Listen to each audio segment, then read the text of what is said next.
Welcome to Crypto Sapiens, a show that hosts lively discussions with innovative Web3 builders to help you learn about decentralized money systems, including Ethereum, Bitcoin, and DeFi. The podcast is for educational and entertainment purposes only, and it is not financial advice. Crypto Sapiens is presented in partnership with Bankless DAO, a movement for pioneers seeking freedom from the limitations of the traditional financial system. Bankless DAO will help the world go bankless by creating user-friendly on-ramps for people to discover decentralized financial technologies through education, media, and culture. Hello and welcome back to Crypto Sapiens. Today we are talking to BanklessChick, core founder of TalentDAO. Our conversation explores her background in research science, her contributions to Bankless DAO, including being a member of their governance solutions engineers, and the inspiration for launching TalentDAO. As BanklessChick says, ETHDenver was where she first learned of DeSci and is where TalentDAO was born. Later at ETHAmsterdam is where TalentDAO made its debut. BanklessChick believes DeSci will use science to save the world, and the role of TalentDAO is to make sure that DAOs are using the best science to achieve that mission.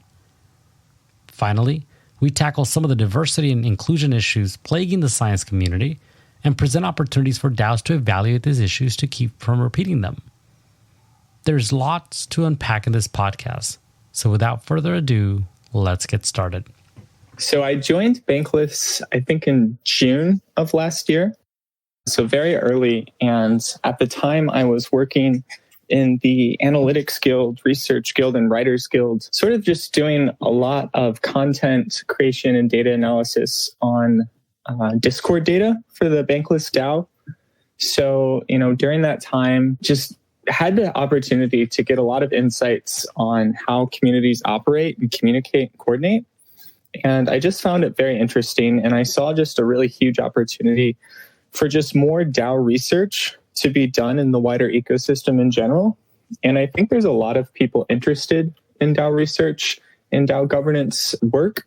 But the big thing I'm seeing, or kind of the biggest gap I saw, is there's a lack of scientific rigor in a lot of the sort of thought leadership and opinionated frameworks that come out. So I said to myself, well, maybe we could create a sort of DAO of researchers and sort of create a curated community of scientists who have both the interest and the capability to create really high quality insights on sort of how DAOs operate and how they, what they need to do to thrive. So really Bankless DAO was kind of my crash course into what is working and what isn't working with DAOs. We've had a lot of success with certain things, and then other things we've struggled to do. We've always kind of been working on our token utility, and governance tends to change here and there. So I saw a real opportunity to kind of take my learnings from Bankless DAO and sort of use that as the problems I want to solve with TalentDAO. TalentDAO was officially started in October of 2021.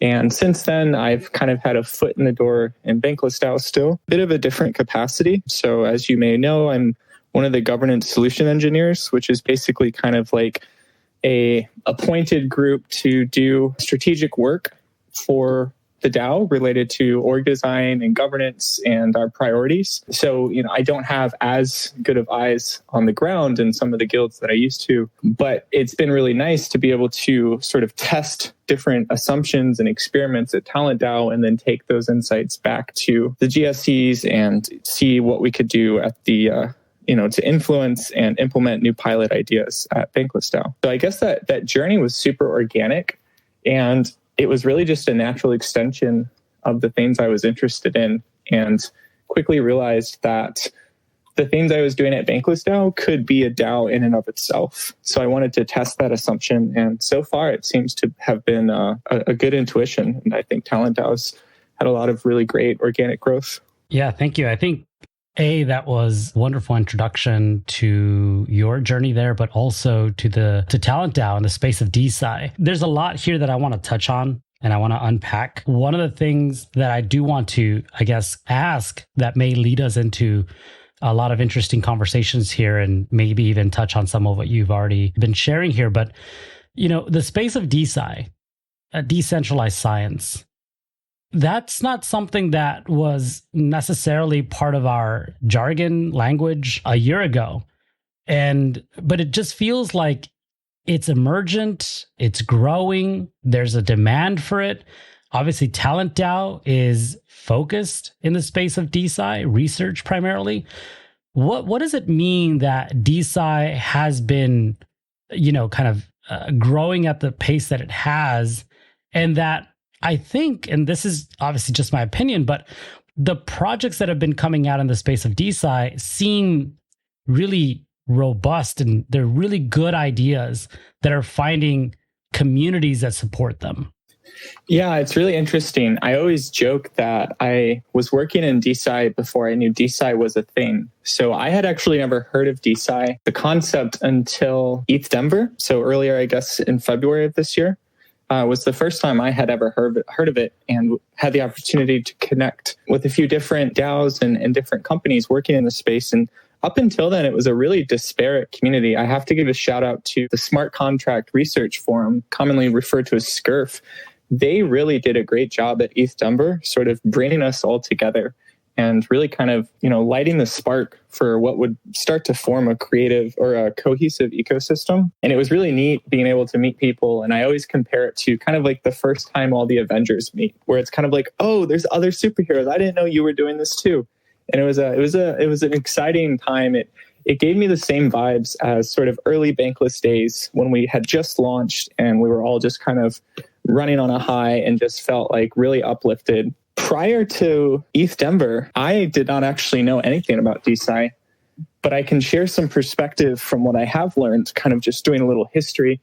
I think the first time the term was ever mentioned was back around 2018 in a research paper about the implications for peer review if we were to leverage sort of a peer-to-peer network that operated within like a blockchain smart contract protocol. So super interesting paper and very influential in my own thinking on how to do peer review. And since then, the primarily most dominant narrative in the DeSci marketplace right now is really focused on biotech and pharmaceutical, which makes sense because it's a relatively lucrative sort of commercialized aspect of science. It might not be the most purest form of scientific endeavor, but I think that what organizations like Molecule have done, what DAOs like ETHDAO have done, and what they are doing is really exciting. And for those who don't know, so Molecule is sort of like a NFT marketplace for biotech companies to basically use NFTs for fundraising. And then ETHDAO is a DAO that funds longevity research. It was one of the first DAOs that Molecule helped launch from their launchpad. There's a few others, so like DeSci Labs, similar to TalentDAO in that we're working to build both communities and infrastructure and tooling. DeSci World is kind of like a DeSci metaverse, is what they aspire to be. So there's a lot of really cool projects out there. There's a company called OpSci that's working on identity solutions. I think that right now there is a lack of sort of shared direction and goals within the ecosystem. It's been interesting to see how a lot of what I would call like scientific knowledge domains have formed hierarchies in traditional Web2 academia. I'm seeing the same thing happen in DeSci. And what I mean by that, like to speak very plainly, like everybody cares about, biology research, but social science has always kind of been like not as important. And that's like very true for like very many different sciences, right? Like physics versus chemistry versus like astrophysics versus, marine biology. All of these receive different funding allocations by the government. And those funding allocations really reflect the different sciences that we tend to value or focus on. And I think one of the ideals of decentralized science is that we fix some of that hierarchy. But so far, I haven't seen that in kind of the current state of DeSci. So before I keep talking about that, I think I could ramble on for DeSci a little bit. So I'm going to pause for a second and let you rein me back in if you want to clarify on anything. No, it's fine. I can let you ramble all you want. I mean, this is such a novel space for me. While I would admit that I probably have more knowledge than maybe others in the space, it is just not a space that I would normally occupy the space of research and science, and to see this kind of developing as a domain in Web3. It is thrilling, but also it's something that I can't keep up with. So I appreciate the rabbit hole you were taking me on. But I do want to touch on something here that you mentioned, and then we can continue. And that is in terms of the impact that ETHDenver had in terms of organizing people and maybe even surfacing some terminology and standardizing maybe even more so that terminology. And that is something that I've been hearing a lot of when I interview people for this podcast, that they mention often that ETHDenver was influential to them because either that was their first conference or that was the first time that they actually got to connect with people that were building in similar spaces to them or validated the work that they were doing. It just seems like ETHDenver has this gravitational pull that brings people together and then has a reputation that goes back, several years, which then allows for some of these ideas maybe to become a little bit more, solidified, if you will, and gain more traction. So it's just interesting to hear that for you, you also had a similar experience, at least with connecting with people, but also having a deeper understanding of that DeSci itself was a movement beyond what you were already doing with TalentDAO, because you were mentioning earlier that TalentDAO was established October of the year before. Yeah, I think a lot of people refer to ETHDenver as DeSci's breakout moment. And I would certainly agree with that. To this day, there's actually a community steward group that we formed that's about 10 different people, all representing different communities. We even have a multi-sig, DeSci.eth, very proud that we own that. And we still meet weekly to discuss what we're all working on. We have in the past funded travel grants for people to attend different conferences. And we sponsored some of the funding for ETHAmsterdam's DeSci event, which if ETHDenver was our breakout moment, I would describe ETHAmsterdam as our big debut. So it was like we had a 3-day venue event full of DeSci speakers. And that was sort of the first time, this was in April now, that it really felt like we were of a more focused community. But I definitely agree. I think ETHDenver is a really special place. I personally am burnt out on conferences for the rest of this year, but ETHDenver will definitely be one I am sure to attend every year. It's just a really great experience.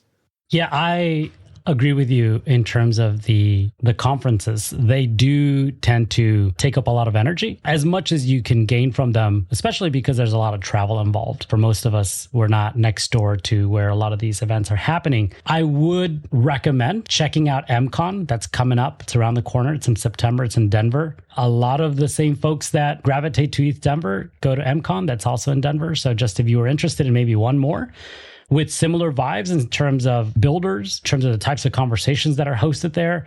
That's a fun one. I attended last year and I plan to attend again this year. So, just as a heads up for that one, maybe save a little energy for it if you were interested in it. But yeah, no, it's really great to hear too how the space of DeSci and individuals who have connected like yourselves, ETHDenver, continue to evolve both your relationships, the communications, and the work that you're doing through these, in-person events. It just seemed also, it was hard to miss the energy and activity happening at ETHAmsterdam, even for those of us who weren't there, because crypto Twitter was ablaze with comments and vibes in terms of the people who were there and the types of events that they were participating in and the type of people that they were connecting with. So I'm happy to hear that you had a wonderful experience there and were able to take a lot from it as well.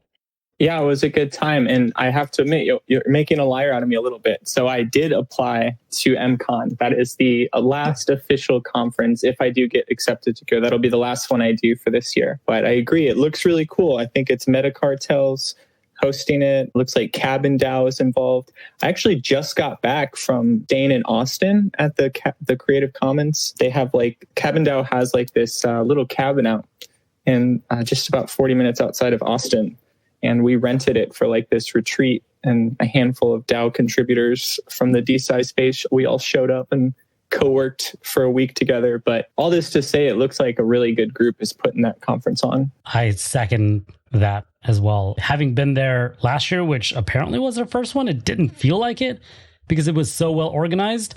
I would expect nothing less than that for this second event, for the second year. So just to get back on to our topic here, one of the things that you mentioned previously was the lack of shared directive and goals happening in the space of DeSci. And maybe that's something that can also be applied to DAOs, where sure, there may be a few exceptions in terms of DAOs and the direction that they have and shared goals that they operate under. I wonder if you would mind speaking to maybe the role that TalentDAO could potentially fill or support in terms of helping DAOs become a little bit more organized, helping DAOs become a little bit more, I guess, with better direction based on the quantifiable research that you perform there. Are you doing anything like that? Is that kind of on the horizon? Is that kind of the intention of DeSci and TalentDAO? Yeah, really good question. And I think this makes a really good distinction on how TalentDAO is like really different than the rest of DeSci, because we are not sort of only DeSci, and most of the sort of existing DeSci crews, like they were DeSci people that got into DAOs, whereas TalentDAO is a DAO that got into DeSci, right? So like a lot of these existing communities, they're using DAOs as a means to an end, but they're not like studying DAOs. So like TalentDAO itself is more into like meta science, and we specifically are focused on studying coordination structures, organizational structures, team dynamics, DAO contributor like engagement and burnout. So like from our perspective, DeSci is an experiment. Like they are our research participants. So like we're not trying to build the next COVID drug or like fund longevity research or all those other things, which are really cool, but that's not what we're focused on. So I think our role in DeSci is to help create direction for the entire ecosystem and to help ensure that all these different DeSci DAOs truly succeed using the best possible science we have available. So like right now, we're doing a couple things to try to support that. We have an ongoing study related to decentralized leadership, which has been really exciting. We've already one content piece out related to that, which is like this huge literature review written by one of the scientists in our community. And they cite like 100 years of literature and basically set the stage for what it looks like to lead leaderlessly in DAOs. We're also doing some research in onboarding and DAO governance, as well as community engagement and sort of what we call network health. So I think like our intentions is to kind of have one foot in and one foot out of DeSci. We talk about like how crypto's in a bubble, like DeSci is in like a bubble within a bubble within a bubble. They are very isolated with blinders on.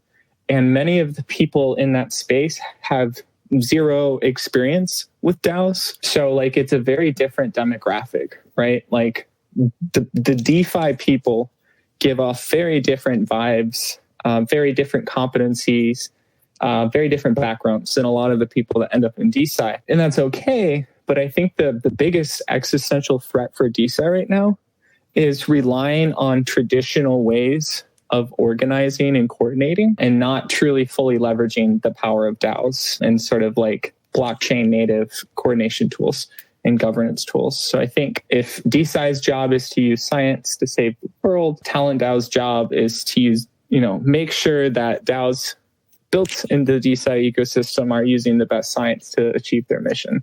That's interesting. So it almost seems like TalentDAO is operating in this kind of tooling space, but at the human level versus, at the product or tech level. Yeah, I think that's an interesting way to phrase it. I wouldn't disagree. I phrased it before as sort of like the coordination layer versus the governance layer. Orca calls this trustware versus socialware. I think David Hoffman's referred to it as layer 0, where like we really are focused on that human coordination layer and like, how do we build the tools that you can't see, but we need them? So we certainly are interested in like building open source technology tools, but we are mostly focused on like optimizing the human protocol, I guess. Yeah, that's amazing. It just reminds me a little bit of our own personal mission here at Crypto Sapiens, right? It can be perceived as just being a podcast, a media project, but there is something more beyond that when we connect people, when we reach out to projects and individuals to feature them and, kind of share about the work that they're doing and the impact that they're making in the space of Web3. It really is to create a space that's more inclusive, a space that is accessible so that we can bridge that gap as we set out, and the royal we, of onboarding the next billion people to Web3, right? Like, it's a nice term, but really what does it mean? There's more to that. And we feel that there needs to be something more substantial. And part of that is the human connection. So I really like that because it just kind of reminded me of some of what we do here as well. So thank you for that. Yeah, definitely. I say this in our manifesto, and I quote it on my business card, that I am under the opinion that DAOs are the greatest human coordination experiment of our time. So, TalentDAO is here to study that and to figure out what works. I think I said this on Twitter a few days ago, that I am fully convinced that the insights that we uncover over the next 5 years will help define how we think about DAOs and how they are structured over the next 50 years. I do believe that most of the seminal sort of academic literature on DAOs has yet to be written. And I think TalentDAO is going to be an author of a lot of it. Well, I'm excited for that. So you've introduced the manifesto, and I'm glad you did, because I did want to touch on that. I think it's a really powerful piece that was shared. Can you just briefly touch on what that is, really its intention, and some of the results that you've seen from sharing that manifesto with your community? Yeah, definitely. So I think for us, the manifesto is really kind of context setting on why we're here and why we do what we do. Many manifestos, might go into DAO mechanics or tokenomics or incentive protocols. We don't touch on any of that. That stuff is coming, but this is really kind of the preamble to what TalentDAO does. And the thesis statement overall, if I was to sum up the manifesto, it's that traditional work is broken and that we are unable to push humanity forward at anymore based on our current work structures. And in order for everyone to pursue what we call self-sovereign work, it becomes necessary for us to explore this new frontier. So that's kind of the main thesis, is that traditional work's broken. DAOs offer sort of an optimal way to coordinate, and that you as a worker should have the ability to work anywhere you want, whenever you want. So we kind of set the stage explaining the trends, and this applies globally, but it is more of a US-centric view. So I will acknowledge that some of the data we cite is based off the US. Basically, since the 1970s, wealth, income inequality has rapidly increased. It's actually as high as it's been since the Great Depression. It might actually be higher now. And then also factor in inflation, high as it's ever been. Another graphic we show is the amount of money you earn proportionate to the productivity you generate. So since the 70s, productivity has increased linearly at nearly 100x, but wages has remained flat.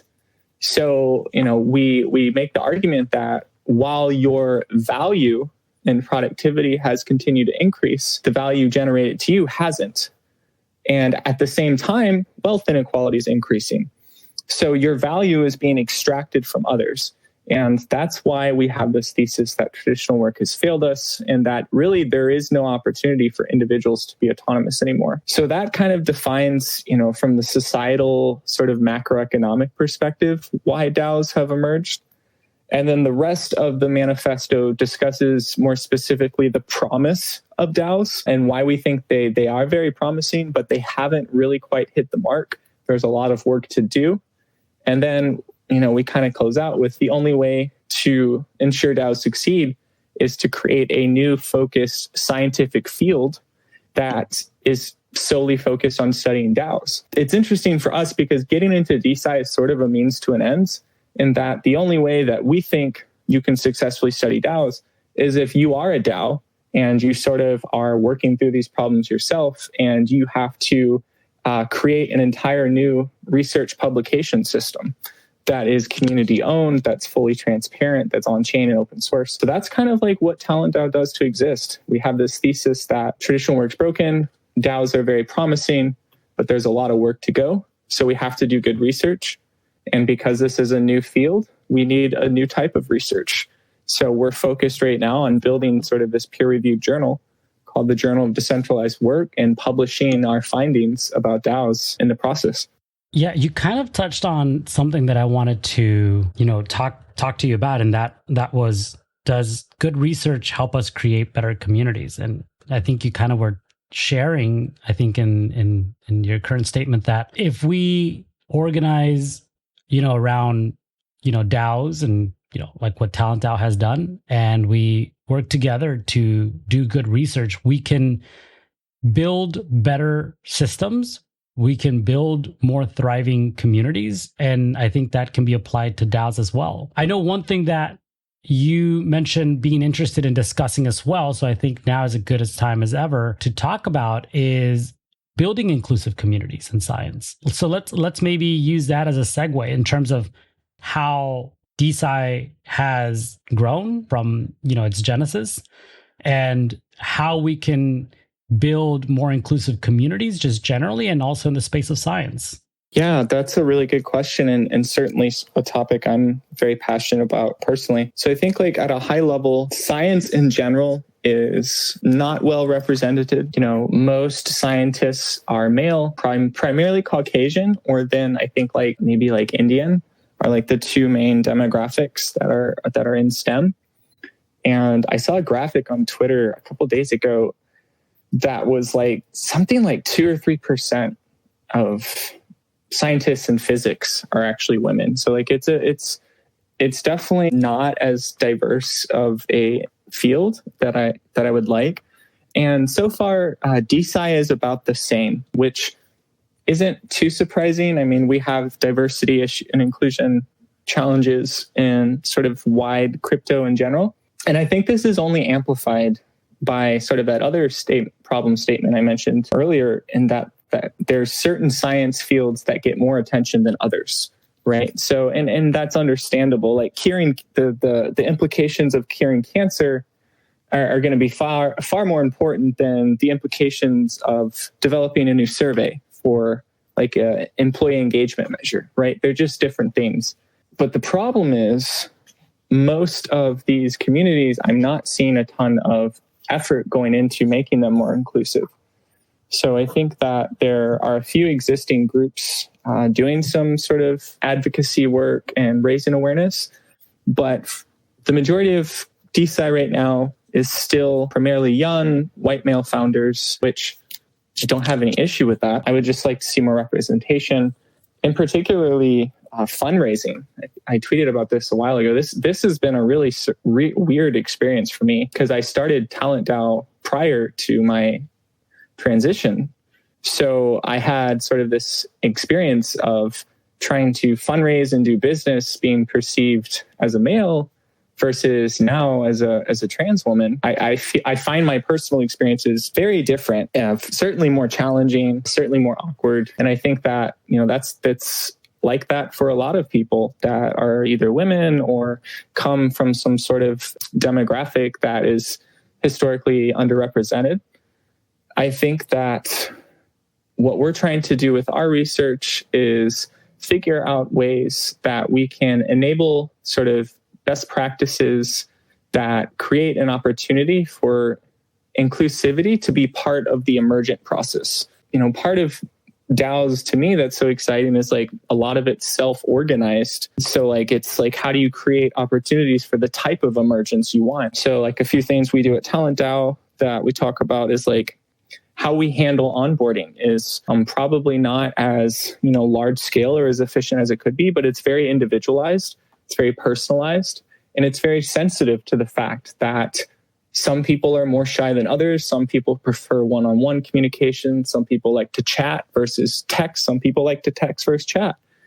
So we try to onboard people one at a time and are sensitive to their sort of cultural and demographic background. And I think that while our growth has been more organic, I think it's been very fruitful in that a lot of our team is very diverse. Like even on the core team, we have several women, people of color. We've got people from different parts of the world, like Italy, Chile, Africa, all over the east and west coasts of the US.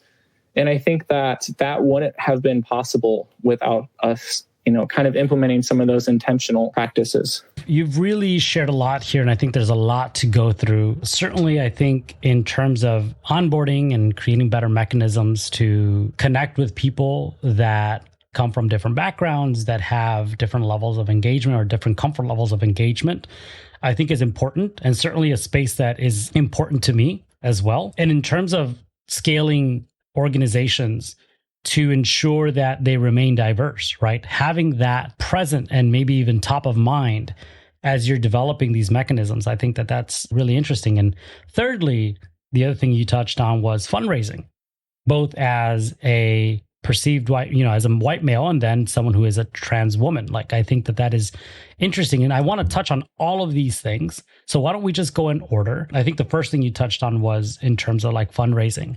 And I do see that there's a gap here. And, I would consider myself, I guess, part minority, but, part majority, being a Latino man. But there is certainly, in crypto Twitter, a lot of conversations that are happening in the gaps that exist in terms of fundraising when it comes to women, and certainly for individuals in the LGBTQ community. So what do you think we can do? And maybe what are some ideas you can offer in terms of how we can improve the fundraising systems so that we are more cognizant of diverse communities and projects that are led by individuals from different groups, and then that way that we can spread that funding across different types of projects, led by different types of people? Yeah, that's a really tough question. And it's one of those things where, I always try to bring solutions, not problems, to the conversation. And this is one of those conversations where right now I have a lot more problems than I do solutions. I think that something that would make it more helpful is to have a way for projects to be evaluated independent of the background of the founders. I mean, obviously you want to know like their skills and like their work and education background and track record, but do you really need to know their gender or their orientation or whatever from the first pitch call? Probably not. I know from personal experience that I don't always like to go on camera. A lot of people don't, and that's pretty common in crypto. And depending on the call, I sometimes go on camera, but a lot of times I won't. And I think some investors, that really rubs them the wrong way. And I think that it's a bit unfair to make assumptions of sort of a person's capability or professional experience or interests simply because they don't want to be on camera. Maybe they just look like shit that day. Maybe, it doesn't have to be that complex of reasoning for not wanting to. I think that if we had sort of a platform that let people sort of rate ideas and rank different projects and opportunities independent of the teams, like almost kind of like, I'm thinking in a research perspective now, like double blind studies, right? This is like classic stuff. There's been so many studies on hiring bias. And like, if you have two candidates and you review their credentials, they have the same credentials. As soon as you know the demographic or gender or what those candidates look like, that factors into who you favor more. So I think like a lot of the pre-screening that goes into pitching, it would be great for that to be more anonymous or pseudo-anonymous. I also think like there probably needs to be like for VC firms and stuff, they probably need to get more culture and sensitivity training. I don't think it's necessarily malicious. I just think there's a lot of ignorance. People are ignorant. For me personally, this is typically it's funny. So these are like usually the two scenarios I run into. I either get, if people meet me on Twitter, they see BanklessChick, and then I get on the call and they go, oh, is this actually like, who is this again? Like very clearly, they're like, why do you sound like a dude? And I'm like, okay, well, here's why. Or on the flip side, my Discord handle and a lot of my sort of initial on-chain identity was tagged to this Saulthorin thing, which is very like androgynous / like masculine leaning. So I'll hop on the call and they'll be like, oh, I thought Saulthorin's a dude. Like, are you not a dude? So it's just like, either way, it's just like, it's it's an awkward situation for everybody. And I think it distracts from the core purpose of the conversation, which is, do you have a addressable market with an opportunity? Do you have a problem worth solving? Do you have a community that has traction and cares about it? And do you have a team that can pull off the solutions to build it? And if the answer is to all of that's yes, then it really shouldn't matter who I am, what I look like, what I care about, what I think. And I'm just not seeing that as the reality today. So I don't know what the solutions will be, but I think probably the two easiest ones are create more sort of pseudo-anonymous processes to evaluate pitches, and probably provide more training to people who are actively doing a lot of investments and meeting with a lot of people. I wish I had more ideas, but right now I'm pretty stumped myself, to be honest. Yeah, those are, and again, thank you for walking us through that experience and some of those ideas. I think those are really, really important and great ideas. I wonder, now that we're seeing these decentralized funding DAOs, right? How that can change. I've seen these funding DAOs or venture DAOs be more diverse.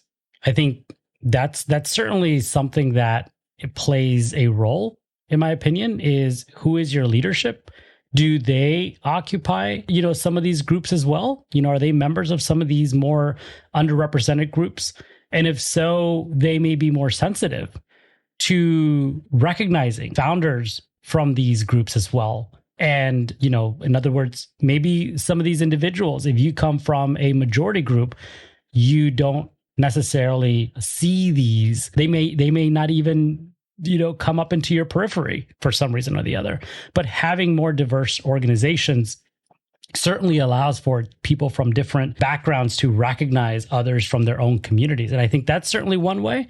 But I do like the idea of also having processes that are pseudonymous, especially in the space of Web3. I just feel like that just goes hand in hand, right? There's a certain pseudonymous nature for, crypto, for Web3. And it would be interesting to see how something like that would work. Obviously, something that I am thinking of regularly, being that I also am co-founder to a project that's in the space of reputation, where it seeks to surface your reputation based on your activity and your history of work versus who you are, right? Like revealing your identity isn't always something that validates you as an individual who is reputable.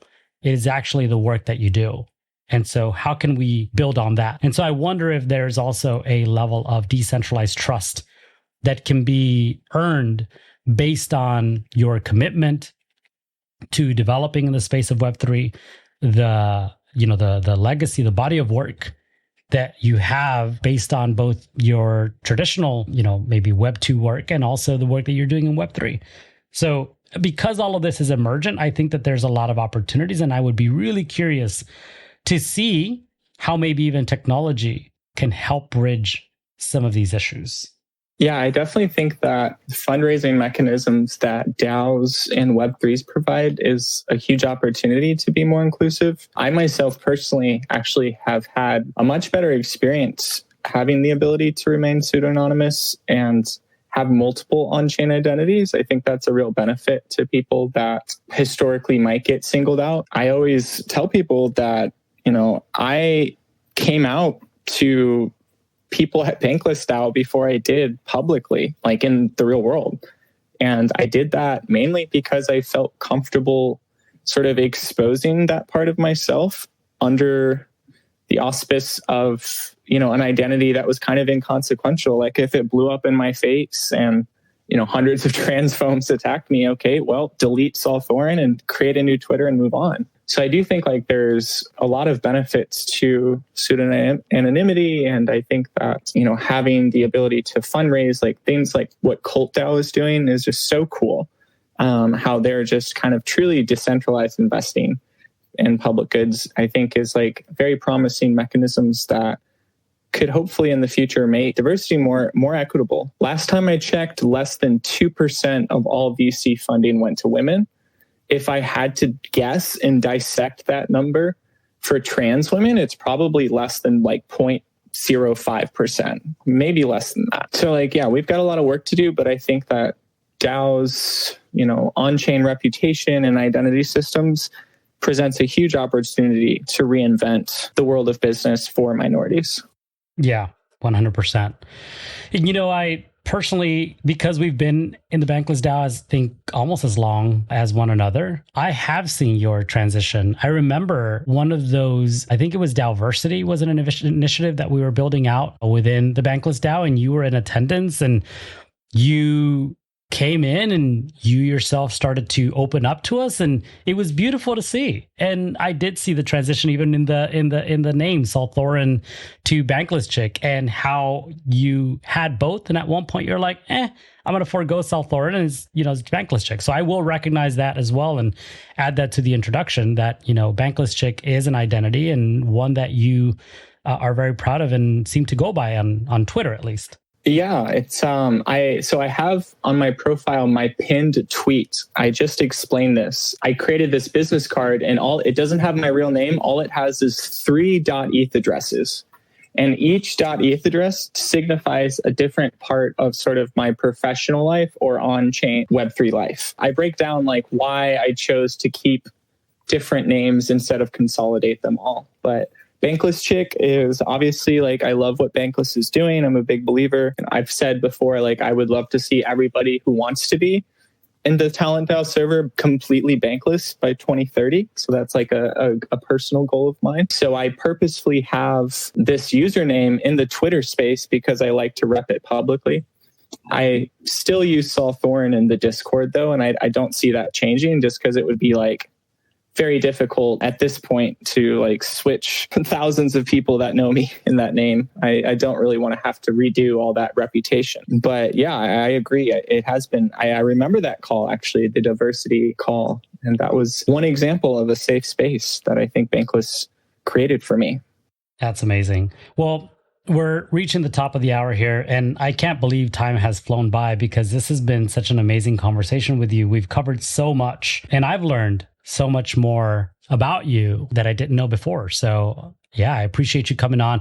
There's one question that I like to close out with, and so I will go ahead and ask you that question, and and please do answer it however you wish. In the space of crypto Twitter, or just generally, doesn't have to be on Twitter, who is one person that you follow that has been influential to your crypto journey? Interesting. I'm going to try so hard not to pick anybody from Bankless HQ because I feel like they've been influential for all of us. But that to me is obviously a given. I mean, David and Ryan literally opened my eyes to a different world. So I'm forever thankful to that.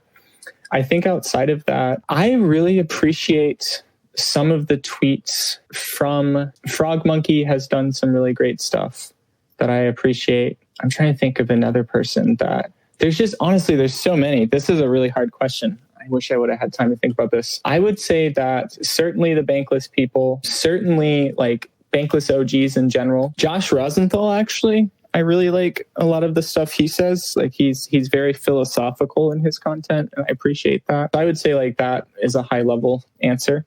Amazing. Yeah, this is something that I'm trying that's new because, the whole purpose of this podcast, at least, is to, amplify and add visibility to people who are building in the space of Web3, right? And so I'm always curious to hear who has been influential to those who we bring onto the stage here so that, we can connect with them, we can give them more visibility. And if we have the opportunity to bring them onto the stage here as well. So I appreciate you sharing the names of those individuals. We'll be following those that I'm not already. And thank you for your time. I really appreciate you coming here and, kind of sharing your story and introducing us to the space of DeSci. Yeah, happy to. Thank you so much, Humpty. Thanks to all the team at Crypto Sapiens. And it was fun. We'll have to do it again sometime. And that's a wrap. I really enjoyed my chat with BanklessChick. I especially enjoyed our talk on human coordination and building the tools we can't see, but know that we need. To connect with BanklessChick, please follow her on Twitter @Saulthorin. And to learn more about TalentDAO, go to talentdao.io and on Twitter @TalentDAO_. Thanks for listening to Crypto Sapiens. If you enjoyed this podcast, please give us a 5-star review wherever you enjoy your podcasts. It costs $0, means the world to us, and helps others discover this content too. You can also find more conversations like this one by visiting our website at cryptosapiens.xyz. I look forward to reconnecting with you at our next discussion.